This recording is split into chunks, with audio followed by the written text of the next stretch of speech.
Hola, ¿qué tal?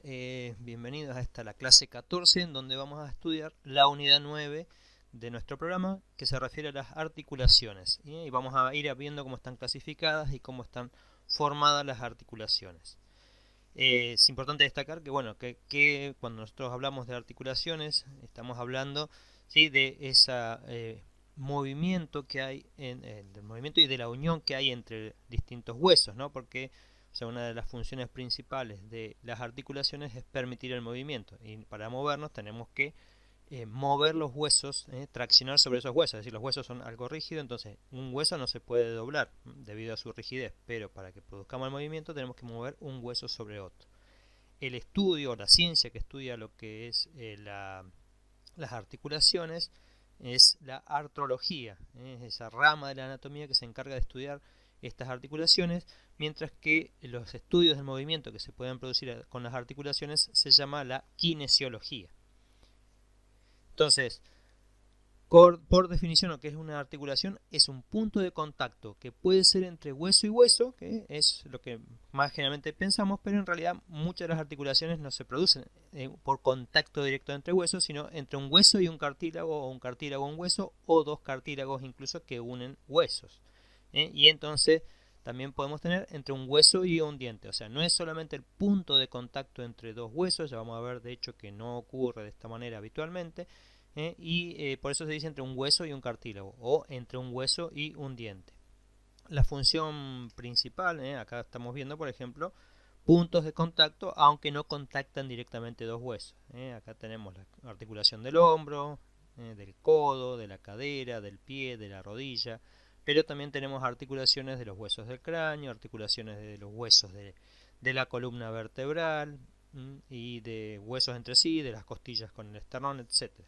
O sea, la función es la de mantener el movimiento, o sea, los huesos juntos de manera que permitan movimiento y flexibilidad, o sea, la movilidad del esqueleto, pero también permiten o ayudan en el crecimiento de los huesos, ya que los mantiene separados, ayudan a absorber y resistir las fuerzas cuando uno va caminando. Imagínense la presión que ejercemos sobre las rodillas, sobre el tobillo, que si no estuviesen estas articulaciones, como cumpliendo esa función de absorción de fuerza y de resistencia, o sea, sería contacto entre huesos y nos dolería.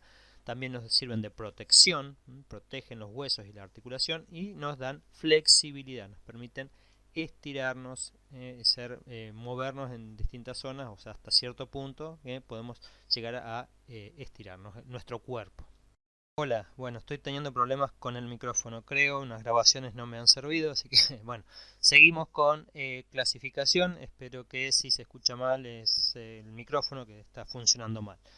Las articulaciones vamos a clasificarlas de acuerdo a su estructura o a su función, es decir, cómo están formadas, qué componentes existen o cuál es la función o el tipo de movimiento que nos está permitiendo, ¿sí?, en los distintos ejes.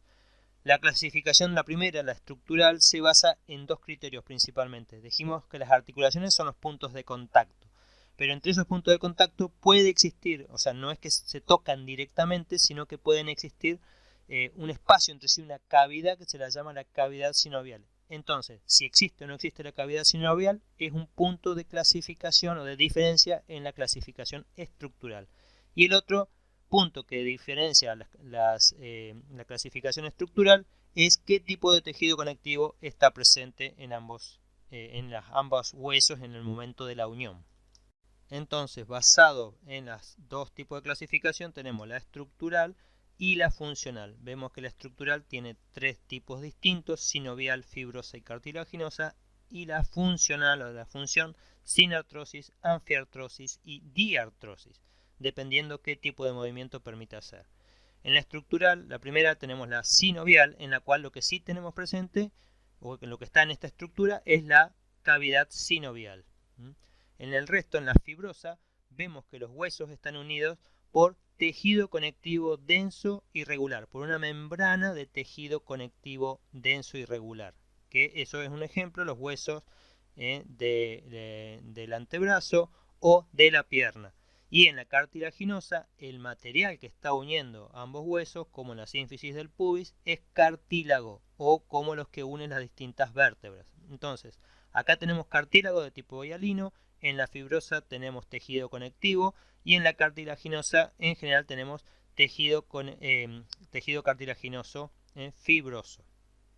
Ahora, con respecto a la funcional, las sin artrosis no presentan movimiento, como la que podemos ver en los huesos del cráneo. Las anfiartrosis tienen un movimiento o un rango de movimientos limitado, como puede ser, por ejemplo, los movimientos que podemos hacer con nuestra columna. Y las diartrosis son las que ya permiten un amplio rango de movimiento, es decir, el movimiento es muy marcado y muy amplio.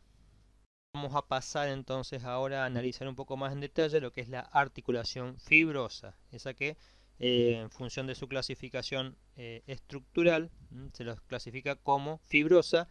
En esta lo que la característica es no tienen cavidad sinovial, como les dije, y los huesos están unidos mediante tejido conectivo denso y regular. En cuanto a la funcionalidad, permite muy poco o ningún movimiento. Son casi todas sin artrosis. Entre ellos encontramos tres tipos. O sea, dentro de la fibrosa tenemos suturas, las sindesmosis, que entre ellas está la gonfosis, y las membranas interóseas, que están unidas por ese tejido conectivo denso y regular. Las suturas, esta es una articulación fibrosa compuesta. Está por una delgada capa, o sea, tiene una capa de tejido conectivo denso y regular, y en general la vamos a encontrar solamente entre los huesos del cráneo. Luego, con el tiempo, ya estas uniones fibrosas, acuérdense que se terminaban calcificando y por lo tanto los huesos quedan unidos. O sea, generalmente quedan totalmente calcificadas en el adulto, ¿sí? Hasta durante la edad, durante el crecimiento, ¿sí? Están compuestas por tejido conectivo que las mantiene firmemente unidas. Incluso fíjense que las suturas pueden tener distintas formas, hay subclasificaciones. Nosotros vemos al menos que tenemos las suturas y que estas suturas también pueden ser de tipo escamosa. Fíjense que hay una gran, así como está aserrada, como hay como dientes que van entrando, se les llama indentaciones, que permiten que también los puntos de contacto sean mayores y estén mucho más fuertemente unidas y no haya desplazamiento en ninguno de los sentidos. Encontramos entonces este tipo de suturas en los huesos del cráneo, como habíamos visto, entre el frontal y el hueso parietal, la sutura coronal, entre los huesos parietales entre sí, la sutura sagital, y por detrás la sutura lamboidea entre el parietal y los occipitales, pero bueno, también en la base del cráneo los vamos a encontrar. Entonces, estos generalmente no tienen movimiento, son de tipo articulaciones sin artrosis, sin movimiento, y luego cuando se forman ya el contacto hueso con hueso, se reemplaza ese tejido conectivo, se lo llama la sinostosis, o sinostosis o articulación ósea. Una sinostosis es una articulación en la cual ya el hueso contacta directamente con el hueso y a la larga, como les digo, termina siendo calcificado. El siguiente tipo de articulación entonces es la sindesmosis, y también es una articulación fibrosa que lo que caracteriza este tipo de articulación es que los huesos que se están articulando están separados entre sí, hay una mayor distancia y tenemos entre ellos tejido conectivo denso e irregular, como estamos viendo en este ligamento, en la articulación tibio-peronea distal. Aparecen estos ligamentos que unen los huesos, y este ligamento también que está uniendo en esta zona. El otro tipo de articulación de tipo sindesmosis es la que existe en los dientes. Esta articulación particularmente se llama gonfosis, que esta articulan las raíces de los dientes y los alvéolos dentarios, o lo que se llama las cuencas, en el maxilar superior y en el maxilar inferior. Es decir, acá lo que tenemos es una cavidad en donde encaja el diente como se dice como una cuña, como una espina que se mete dentro de esa cavidad.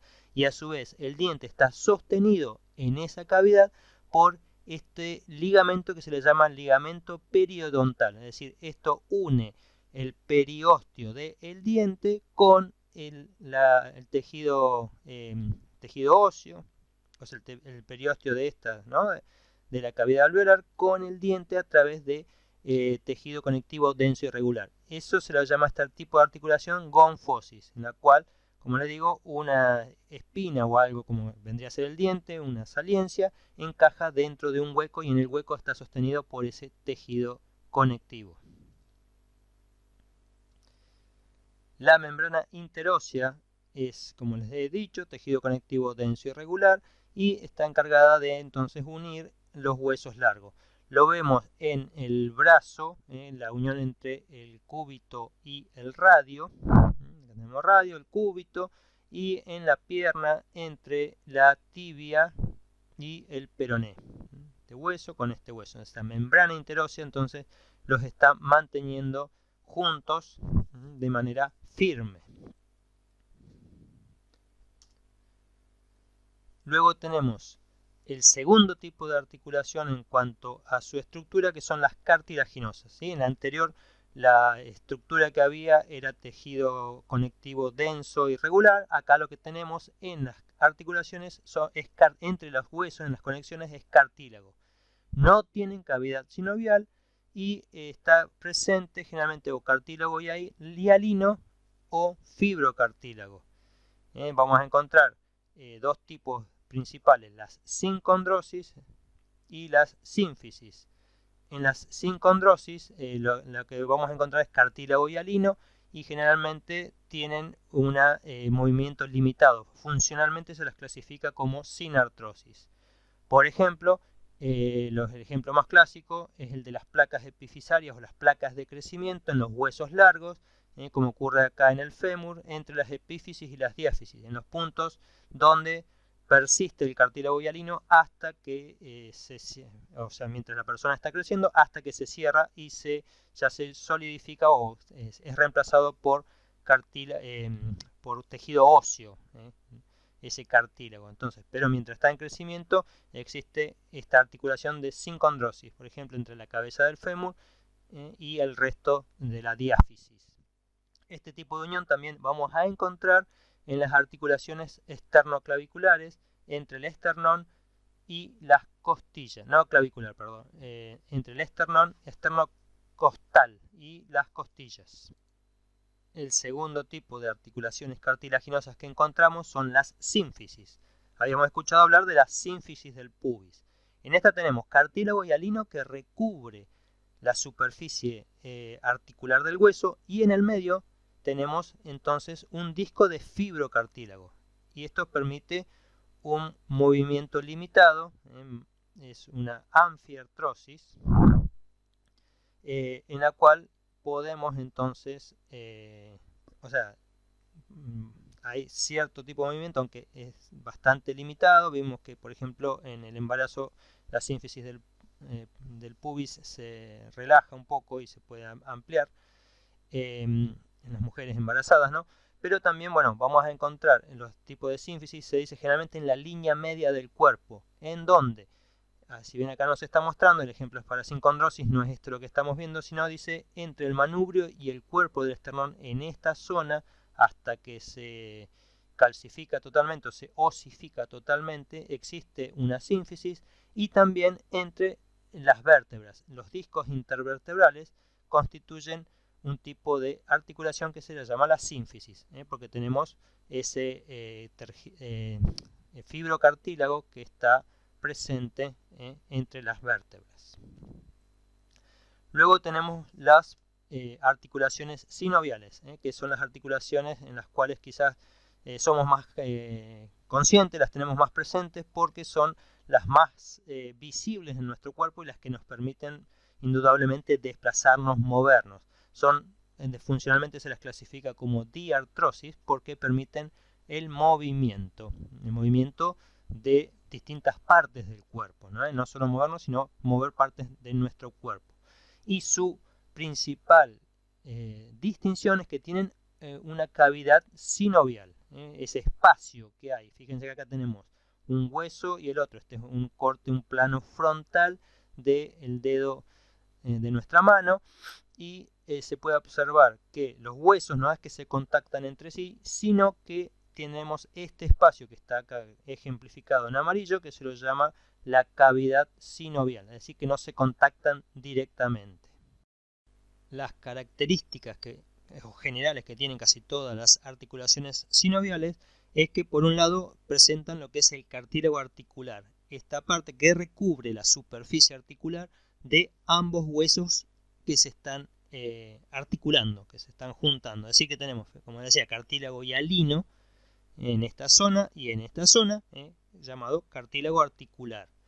La idea es que reduzca la fricción y ayude a absorber los golpes cuando no estamos, por ejemplo, caminando o en el caso o en los pies o en los brazos o en los mismos dedos.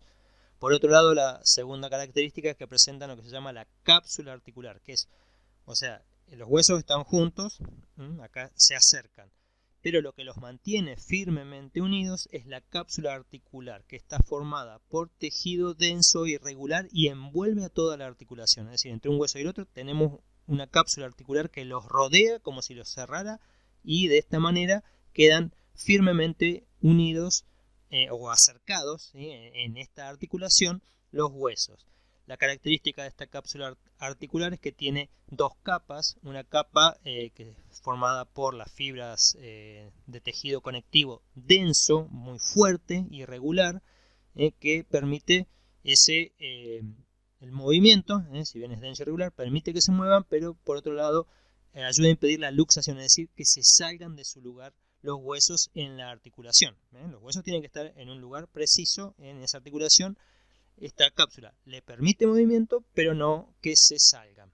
Y por otro lado tiene la que está acá ejemplificado en rojo, la membrana sinovial, que es interna a la cápsula articular. Es decir, por fuera tenemos la membrana fibrosa y por dentro tenemos la membrana sinovial interna, que está formada por tejido conectivo de tipo laxo areolar, con fibras elásticas, y su función es fundamentalmente la de secretar el líquido que está en este espacio, que se llama el líquido sinovial. Entonces, la tercera característica que tenemos es la cavidad sinovial o cavidad articular, que contiene líquido sinovial secretado por la membrana sinovial. Fíjense que la membrana sinovial está en la cápsula articular en aquellas zonas que, o sea, sobre esta, y si contacta el hueso, no en la zona que tiene cartílago articular.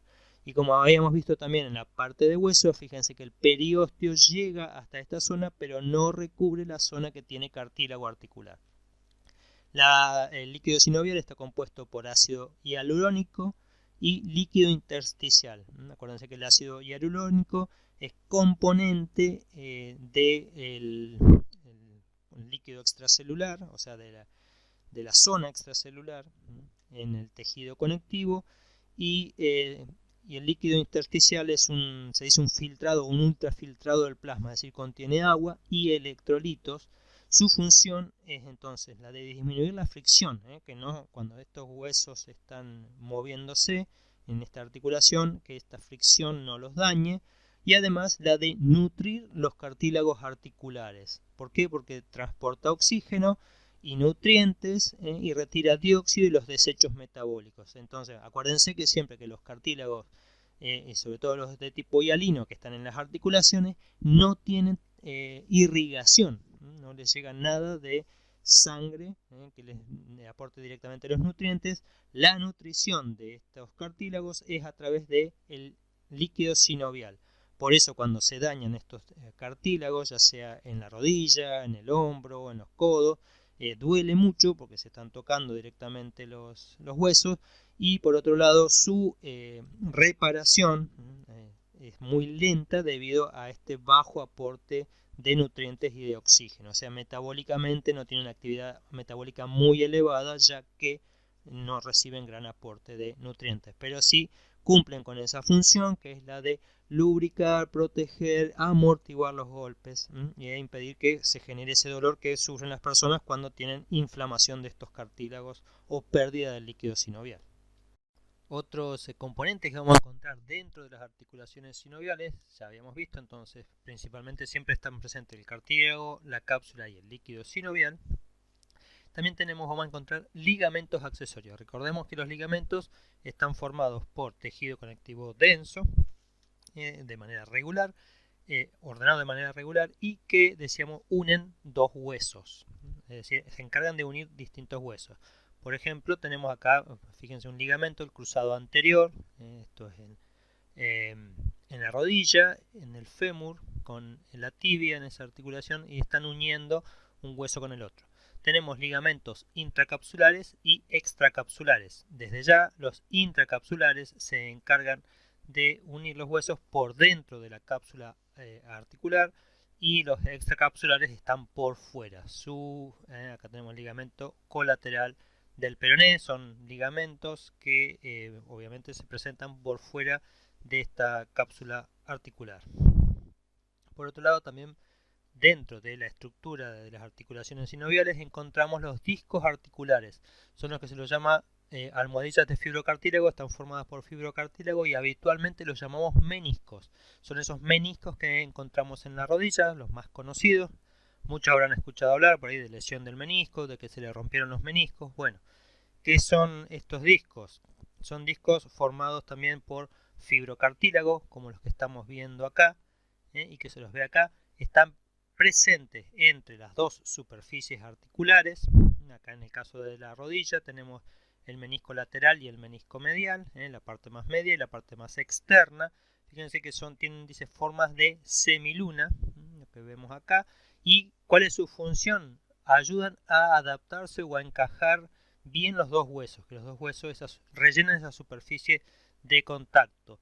Y esto hace que le da estabilidad a la articulación y ayudan a dirigir el flujo del líquido sinovial al compartimiento en donde haya más fricción.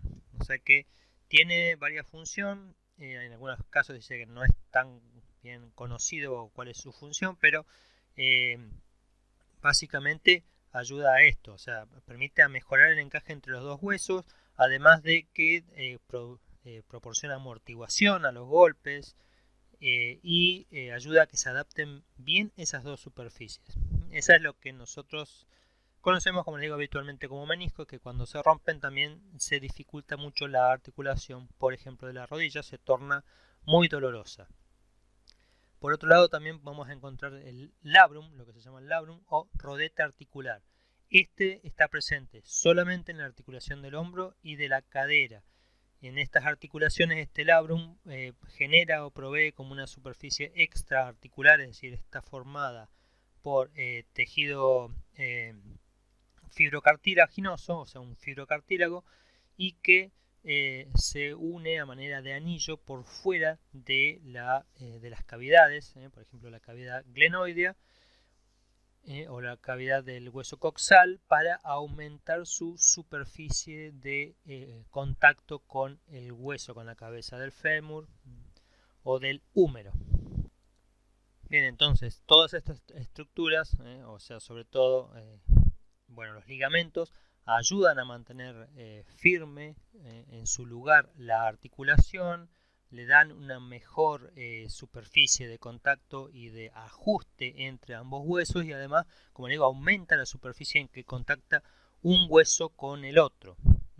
Y acá donde estamos viendo, ¿ven? Por ejemplo, tenemos los meniscos entre estos dos huesos, más allá de su líquido sinovial, el espacio sinovial, el cartílago articular, los dos se pueden ver algunas, la cápsula articular, y también fíjense que acá aparecen lo que se llaman las bolsas, o las bolsas que son, ahora las vamos a ver, es el otro componente que por ahí nos falta ver, son las bolsas sinoviales y las vainas sinoviales.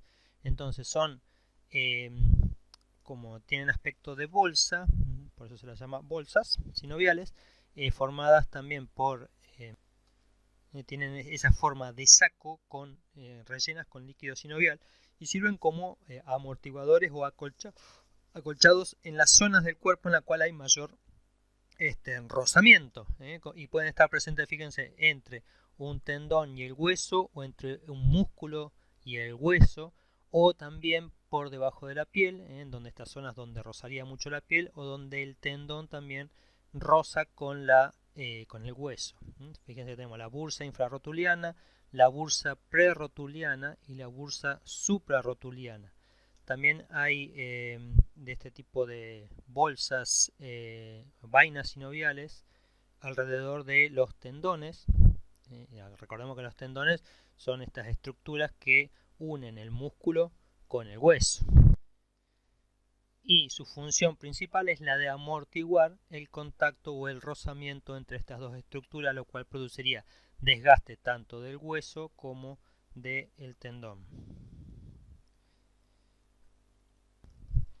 Están formadas por una membrana externa de tejido conectivo denso muy fina, y por dentro tienen una membrana sinovial, con lo cual se genera líquido sinovial. Tiene una pequeña cantidad de líquido sinovial y cumple esta función de lubricación y amortiguación. Las vainas sinoviales que decíamos son entonces vainas tendinosas, están presentes en los tendones, rodeando los tendones, tienen una capa parietal y una capa visceral. La visceral se une al tendón, o sea, lo rodea, son como bolsas o vainas que lo están envolviendo al tendón, ¿sí? No son componentes de la articulación, pero sí están presentes en aquellas zonas donde los tendones atraviesan la articulación, como por ejemplo vemos acá en la articulación de la rodilla, y reducen considerablemente entonces la fricción que soporta este tendón sobre el hueso. ¿Sí? Estas vainas tendinosas, vainas sinoviales, entonces muchas veces se pueden inflamar, generando lo que se llama una tendinitis, donde sentimos dolor o donde nos cuesta mucho la articulación. ¿Sí? Así como, bueno, también la zona del líquido sinovial. Bueno, acá tenemos algunas de las patologías que podemos encontrar. Esta es una articulación normal. Y acá lo que ocurre en una osteoartritis muchas veces es que se desaparece o se adelgaza mucho el cartílago articular, y por lo tanto hay una conexión o un toque, o sea, en la articulación los huesos están en contacto con el otro hueso, desaparece todo el líquido sinovial, el fluido, muchas veces, como le digo, el cartílago articular. Entonces, al tocarse los huesos, ahí vemos realmente la función que tiene la articulación, ya que esto genera mucho dolor, o sea, es un dolor y que muchas veces lleva a un dolor incapacitante, o que no permite ni siquiera que giremos, no sé, la rodilla o el brazo, entonces no se puede ni siquiera articular esa unión de huesos. Otro lado, en la artritis reumatoidea, lo que vemos, hay una inflamación de la membrana sinovial, lo cual lleva a una mayor cantidad o infiltrado de líquido en esta zona, que puede incluso comenzar, como vemos acá, con la erosión del hueso, por lo tanto dañando tanto el cartílago articular como el periósteo, y eso generar todo o sea, por un lado que se hinche esa articulación, incluso a veces se puede infiltrar, que es agregarle fármacos dentro de esta cápsula articular al líquido sinovial para reducir la inflamación. Por otro lado, ¿qué es lo que llamamos como un esguince? Un esguince es cuando en la articulación, o sea, si es muy fuerte o muy violenta, una torcedura lo puede sacar del lugar o estirar o desgarrar estos ligamentos sin llegar a, como nos dice, a luxar, a sacar la articulación de su lugar. O sea, puede ser que la estiremos demasiado, entonces se produzca un estiramiento de los ligamentos o de las cápsulas, lo cual lleva a ese esguince, pero sin que se luxe, sin que se salga de su lugar. Ya estudiamos entonces, o vimos cómo es que se clasifican las distintas articulaciones desde un punto de vista estructural y desde un punto de vista funcional. Ahora, desde un punto de vista estructural dijimos que la sinartrosis y las anfiartrosis tienen poco movimiento, mientras que las diartrosis tienen bastante movimiento, se pueden mover. Y en la clasificación entonces estructural dijimos que las fibrosas prácticamente no tienen movimiento, mientras que las cartilaginosas tienen un movimiento limitado, y por otro lado las sinoviales son generalmente, funcionalmente se las clasifica como diartrosis, y esto genera, o sea, esto precisamente, que tienen movimiento. Ahora, en las articulaciones sinoviales, si nosotros decimos permiten movimiento, ahora para describir los movimientos, o sea, se utilizan términos precisos para indicar qué tipo de movimiento realizan las distintas articulaciones de nuestro organismo. Entonces acá los movimientos articulares, entonces, y esto lo vamos a ver en la práctica, tanto o sea, en las ramas de la medicina, ¿sí? Para hablar de los movimientos que puede producir o no, que cuando ocurre una lesión en una persona, o porque tiene algún golpe, alguna quebradura, o algún problema, algunas articulaciones, tenemos movimientos que la articulación y cómo movimiento. Entonces, desde un punto de vista, o sea, los fisioterapeutas, los kinesiólogos, hablan con términos precisos para describir el tipo de movimiento que pueden realizarse. Y esos movimientos articulares son los que tenemos acá: el deslizamiento, el movimiento angular, el movimiento de rotación y los movimientos especiales. Muchas veces estos movimientos nos están, o estos términos nos están indicando el tipo de movimiento que yo les decía realiza la rotación, generalmente con respecto al cuerpo o a la línea media del cuerpo, un hueso con relación al o no un hueso entre otro, o si por ejemplo se alejan o no de la línea media del cuerpo, si se alejan o se acercan. Entonces esos movimientos, una serie de movimientos están descritos por ejemplo muy precisos, y generalmente muchas veces vienen de a par, es decir, está el movimiento que me aleja de la línea media y el movimiento que acerca a la línea media. Entonces vamos a ver que a veces tenemos términos opuestos, pero están describiendo un movimiento completo. Yo les decía, sé que empezó a grabar medio mal, que bueno, existían estos movimientos que se clasifican en deslizamiento, angular, rotación y movimientos especiales, y algunos de ellos tienen esos pares de movimiento, es decir, un movimiento, o sea, los movimientos están descritos, cómo se mueven, por ejemplo, una parte del cuerpo con respecto a la línea media, si se acerca o se aleja, o con respecto a a una línea media relativa, como puede ser por ejemplo los dedos de la mano que se acercan o se alejan.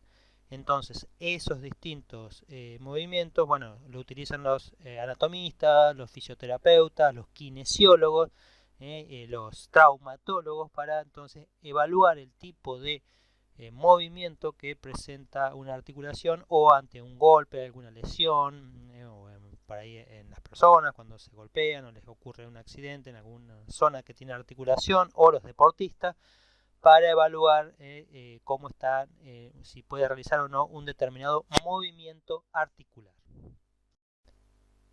Dentro entonces de las primeras tipos de movimiento de articulaciones sinoviales vemos el deslizamiento, que este ocurre, es un movimiento bastante simple, en el cual dos superficies que son planas se deslizan una sobre la otra.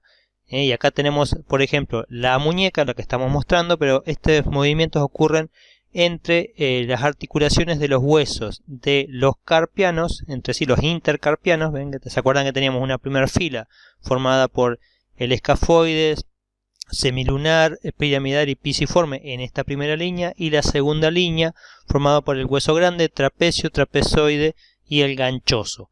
Entonces, entre ellas, o sea, en la muñeca, se producen esos movimientos de deslizamiento. Son movimientos, como decíamos, bastante simples, y son movimientos de hacia los costados o hacia adelante y atrás, y están bastante limitados por las cápsulas articulares, ya que los mantienen bastante firmes en su posición. ¿Sí? Es decir, no vemos grandes deslizamientos, grandes movimientos, como estamos viendo acá. ¿Sí? Acá nos muestra movimientos de deslizamiento, pero no es precisamente este que hacemos de izquierda a derecha, sino que si uno agarra la mano, o sea, un fisioterapeuta agarra la mano y evalúa entonces en la muñeca, puede ver que el grado de deslizamiento que tendríamos entre los huesos carpianos, o entre los intercarpianos, ¿sí? Los contactos entre los huesos del carpo, de la muñeca, en esta zona, y esos producen estos movimientos que ya les digo, no son tan visibles, pero se producen si uno los pudiera, o sea, si alguien que sabe mueve las manos y puede detectar esos tipos de movimientos. Como vemos, de adelante hacia atrás, de izquierda a derecha, de arriba hacia abajo. ¿Sí? Entonces ese es el primer movimiento o tipo de movimiento que tenemos en las articulaciones sinoviales, que vienen a ser dentro de todos los más sencillos. Bueno, entonces estos a su vez, bueno, pueden muchas veces aparte quedan enmascarados porque se combinan con otros movimientos como la flexión de los pulgares o de la muñeca incluso, entonces eso no permite visualizar claramente este movimiento. Pero que ocurre, está presente, y a veces si hay lesiones entre los huesos o dentro, no sé, o en las articulaciones intercarpianas entre los huesos del carpo o intertarsianas entre los huesos del pie, se pueden dar uno cuenta de que esos movimientos o esas articulaciones están afectadas, con lo cual afectan este tipo de movimiento. El siguiente movimiento, entonces, dentro de las articulaciones sinoviales son los movimientos angulares, en las cuales vemos donde hay una disminución o un aumento entre el ángulo entre los dos huesos que están presentes en la articulación. Es decir, tenemos dos huesos en una articulación o dos zonas del cuerpo, y ese ángulo entre estas zonas se modifica. Dentro de esto vamos a encontrar la flexión, la extensión, la hiperextensión y lo que es la flexión lateral. Este tipo de movimientos se describe en relación con la posición corporal. Es decir, si estamos en la posición anatómica, perdón. Si estamos en posición anatómica, vemos que el movimiento de en la flexión, les decía, vemos entonces un acortamiento en el o disminuye el ángulo entre los huesos de la articulación, y en la extensión aumenta nuevamente ese ángulo, siempre partiendo de la posición anatómica. Entonces, por ejemplo, ocurre en la articulación atlanto-occipital y en las intervertebrales vamos a ver que ocurre flexión cuando se acerca la cabeza al pecho a nivel de esta articulación atlanto-occipital y o sea, entre el atlas y el hueso occipital. Si por ahí tenemos que repasar un poco lo que es cráneo y columna vertebral. Y luego cuando hacemos el movimiento opuesto, que sería el de extensión, es cuando la cabeza vuelve a la posición original. Fíjense que también hacemos hiperextensión, que algunos también lo llaman flexión y extensión a este movimiento, pero hiperextensión sería cuando se aleja, o sea, aumenta el ángulo, en este caso si lo estamos mirando desde el otro punto de vista, o si lo estamos mirando desde la espalda, disminuye este ángulo. Esa es la hiperextensión, y luego tenemos la extensión cuando vuelve a su posición original. También este movimiento, o sea, cuando nosotros movemos nuestro tronco hacia adelante y volvemos hacia atrás, ocurre flexión y luego extensión. Cuando movemos todo el brazo o el miembro superior hacia arriba, tenemos flexión, y cuando volvemos a la línea central es extensión e hiperextensión hacia atrás. También ocurre a nivel del brazo. Fíjense que acá en la articulación, esto es la articulación del hombro, cuando lo movemos hacia atrás, entonces lo alejamos nuevamente de la línea media, si lo estamos viendo desde el plano sagital, vemos que hay una hiperextensión, y luego también, bueno, puede retornar a su posición en esa línea central, ahí sería otra vez extensión. ¿Sí? Entonces, bueno, yo les decía también, en la articulación del codo tenemos flexión cuando el antebrazo se acerca hacia el brazo, o sea, en esta articulación del húmero con el cúbito y el radio, y extensión cuando vuelve a su posición nuevamente. Luego tenemos también el movimiento de la articulación de la muñeca. Antes habíamos visto entre los intercarpianos, pero ahora esta es en la articulación de la muñeca, que es entre el radio y el carpo. Entonces lo que se llama la articulación radiocarpiana permite movimientos de flexión cuando se levanta la palma y de extensión cuando retorna a su posición normal, e incluso para ir hacia atrás, eso sería la hiperextensión. A nivel de la cadera también, cuando movemos el fémur hacia adelante en la articulación de la cadera, entre el fémur, bueno, y el hueso en los coxales, y o sea, hacia adelante es flexión y hacia atrás es extensión, y cuando lo llevamos hacia atrás hacemos hiperextensión. Y también a nivel de la rodilla, fíjense que podemos hacer flexión hacia atrás, que se acorta el ángulo, y extensión hacia adelante. Bien, entonces, esto generalmente, como decimos, se producen en el plano sagital, pero también tenemos algunas otras flexiones, o lo que sería la flexión lateral, cuando se aleja de la línea media. O sea, esto, por eso decimos en el plano sagital, siempre si lo estamos mirando hacia adelante, es un acortamiento o alargamiento, un aumento o un descenso en el ángulo que separa ambos huesos. Ahora también se puede hacer, visto desde adelante, en el plano frontal, podemos alejarnos de la línea media. Entonces esta es una flexión lateral en la que se produce por las articulaciones intervertebrales entre las vértebras, permiten la flexión lateral, es decir, que nos vayamos hacia un costado y que volvamos. Bien, entonces eso es lo que llamamos flexión lateral. Les decía, luego tenemos los movimientos dentro, seguimos con los movimientos angulares. Tenemos los movimientos que se llaman de abducción y aducción. En este caso, el hueso se aleja de la línea media, o sea, en la abducción el hueso se aleja de la línea media, y en la aducción es el movimiento contrario, en donde el hueso se acerca a la línea media. Y estos movimientos también los evaluamos o se suelen producir a nivel del plano frontal. O sea, si nos estamos mirando de frente, ahí es donde vemos ese movimiento. Por ejemplo, en la articulación del hombro, o sea, como ven, el hombro tiene muchos tipos, permite muchos tipos de movimiento. Uno de ellos entonces es la abducción, cuando se aleja de la línea media. Si partimos de acá, subimos, es una abducción; cuando bajamos es una aducción. Se aleja de la línea media, vuelve a la línea media. A nivel de la articulación de la muñeca, ahora sí, cuando se aleja de la línea media es abducción, cuando se acerca a la línea media es la aducción.